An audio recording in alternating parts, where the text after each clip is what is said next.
ദപ്പനായോല ചോടെ ഹബീബരെ ഓരത്തവരിരുന്നു.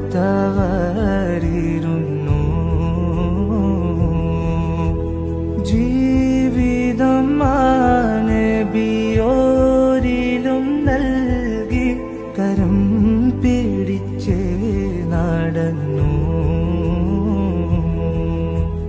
ചുടുമണലിൽ വിലപിച്ചു ഹബീബർ സവിധമിലവരണയും.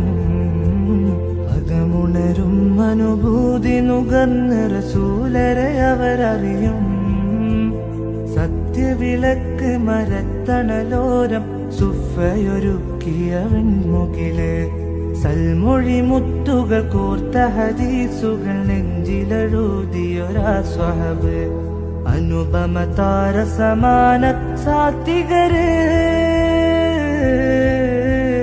ദേശങ്ങൾ തേടി അലഞ്ഞവരുണ്ടവർ പുണ്യ സ്വഹാബ. നേരിൻ തെളിദീപം തെളിയിച്ചവരിൽ ചൊരിയുന്നു സലാമാ.